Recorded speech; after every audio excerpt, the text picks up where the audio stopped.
Donald Trump ने रूस को बड़ा अल्टीमेटम दे दिया है, 10 दिन में जंग रोको वरना 100% टैरिफ और तबाही लाने वाले नए प्रतिबंध झेलो। लेकिन पुतिन झुकने को तैयार नहीं। दूसरी तरफ ज़ेलेंस्की ने ऐलान कर दिया है कि अब डिफेंस नहीं, फुल स्केल अटैक होगा। अगले 48 घंटे में बहुत कुछ बड़ा होने वाला है। समंदर की लहरों पर रूस और चीन तैयार हो रहे हैं। प्रशांत महासागर में चीन और रूस की वॉर ड्रिल हो रही है। टूही विमान, पनडुब्बी और युद्धपोत की ताकत को आजमाया जा रहा है। शक्ति प्रदर्शन या दुश्मन के संहार की नई तैयारी, ये सिर्फ तबाही का नया ट्रेलर, क्योंकि दुनिया की सबसे बड़ी शक्तियां आमने सामने हैं और इस बार मामला सिर्फ धमकी तक सीमित नहीं है। मिसाइलें तनी हैं, टैंक गरज रहे हैं और परमाणु बटन के इर्द गिर्द सियासत की साजिशें तेज हो चुकी हैं। अमेरिकी राष्ट्रपति डोनाल्ड ट्रंप ने रूस को 10 दिन की डेडलाइन दी, या तो युद्ध रोकिए या फिर झेलिए 100% टैरिफ और नई तबाही लाने वाले प्रतिबंध। लेकिन पुतिन ने भी साफ कर दिया है, रूस न झुका है न झुकेगा।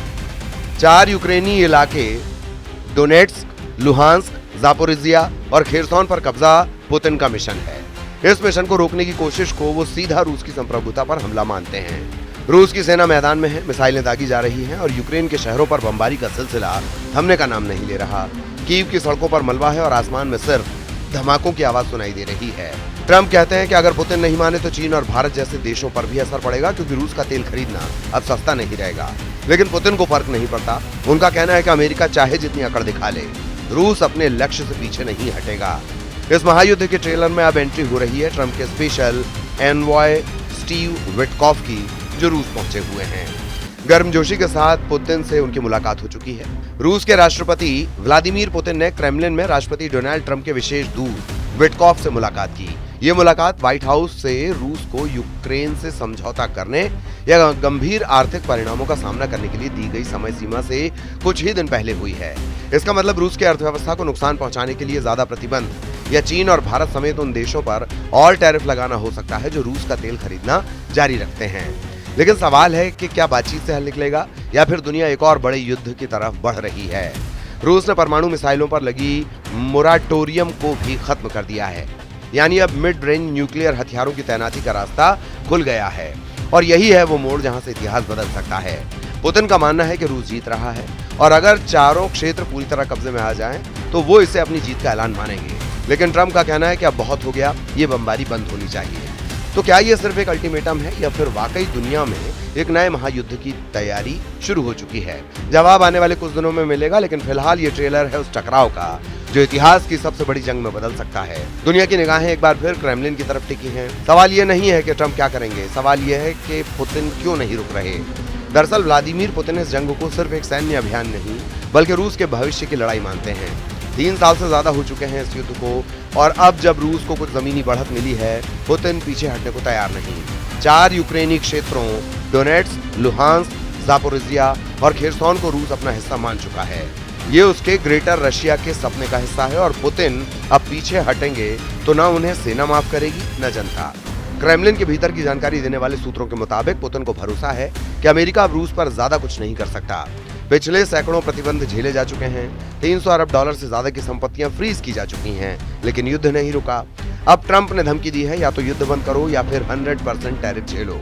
और सिर्फ रूस ही नहीं, चीन और भारत जैसे देशों पर भी असर पड़ेगा, क्योंकि वो रूस से तेल खरीदते हैं। लेकिन रूस कह रहा है कि अमेरिका अब कुछ नया कर ही नहीं सकता, जो करना था कर लिया।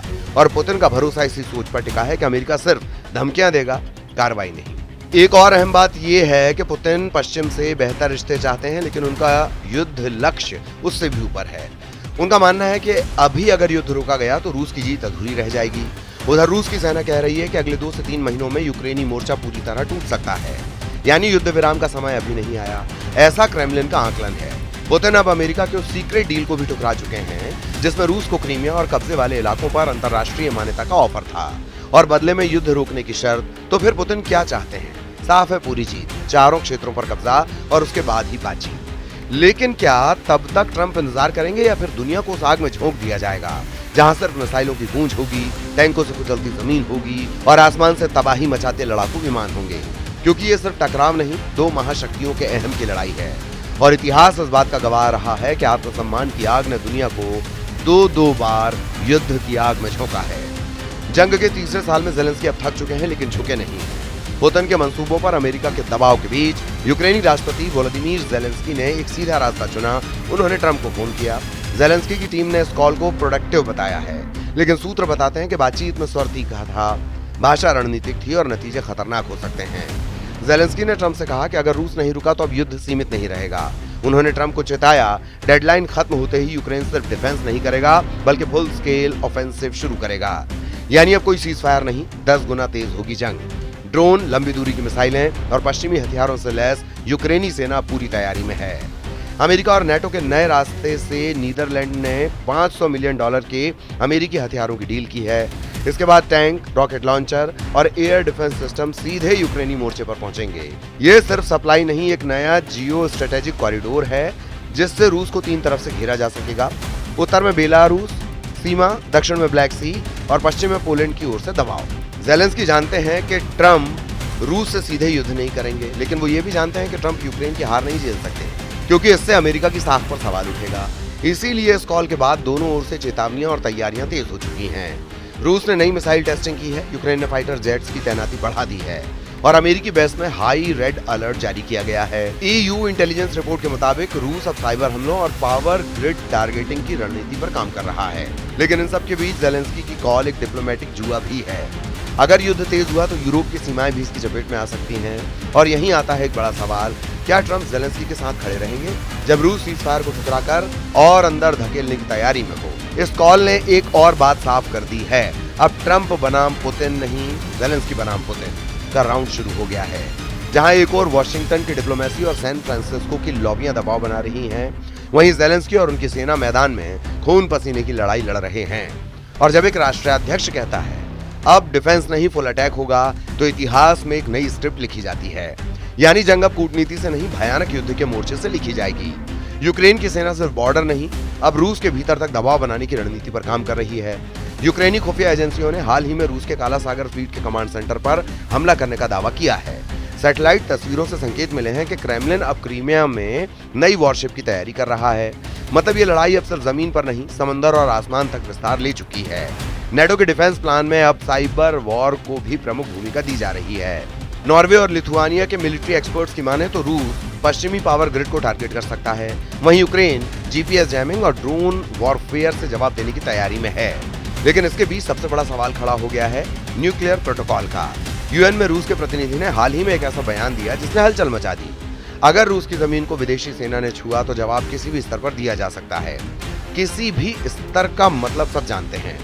इसी को ध्यान में रखते हुए अमेरिका ने पोलैंड और रोमानिया में अपने न्यूक्लियर डिटरेंस सिस्टम को एक्टिव कर दिया है और इसी बीच जापान और दक्षिण कोरिया में भी अलर्ट लेवल बढ़ाया गया है।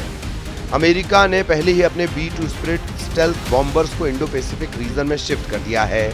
ईरान के खिलाफ हुई 12 दिन की जंग में अमेरिका बंकर बस्टर बमों का इस्तेमाल भी कर चुका है। यही नहीं, अमेरिका और साउथ कोरिया के मरीन ट्रूप वॉर ड्रिल में हिस्सा ले रहे हैं। केमिकल हमले और दुश्मन की घुसपैठ से बचने के पैंतरे आजमाए जा रहे हैं। यानी एक यूरोपीय युद्ध की आंच अब एशिया के समुद्रों तक पहुंच चुकी है। चीन ने इस पूरे घटनाक्रम पर आधिकारिक चुप्पी साधी है, लेकिन शंघाई सहयोग संगठन की बैठक में रूस के पक्ष में बयान दिया गया। भारत ने एक बार फिर युद्ध विराम की अपील की है, लेकिन अब उसकी कूटनीति की विश्वसनीयता भी दांव पर है, क्योंकि अगर अमेरिका रूस पर नए टैरिफ लगाएगा तो भारत की ऊर्जा नीति पर सीधा असर पड़ेगा। रूस से मिलने वाला सस्ता तेल महंगा होगा और पश्चिमी दबाव भारत पर कूटनीतिक संतुलन बनाना और मुश्किल करेगा। अंतर्राष्ट्रीय बाजार में ब्रेड क्रूड $125 प्रति बैरल तक पहुंचने की आशंका IMF की रिपोर्ट के मुताबिक यूक्रेन संकट वैश्विक मंदी का कारण बन सकता है। तो क्या अगला महायुद्ध सिर्फ गोलियों से नहीं, आर्थिक हथियारों से भी लड़ा जाएगा? और सबसे अहम सवाल, क्या इस बार कोई भी देश युद्ध से खुद को पूरी तरह बचा पाएगा? क्योंकि एक तरफ पुतिन की जिद है, दूसरी तरफ जेलेंस्की की हुंकार और तीसरी तरफ ट्रंप की चेतावनी। तीनों के पास हथियार है, रणनीति है, लेकिन अगर कुछ नहीं है तो वो है साझा समझ। और जब साझा समझ गायब हो जाती है तब जंग के जरिए इतिहास खुद को दोहराता है।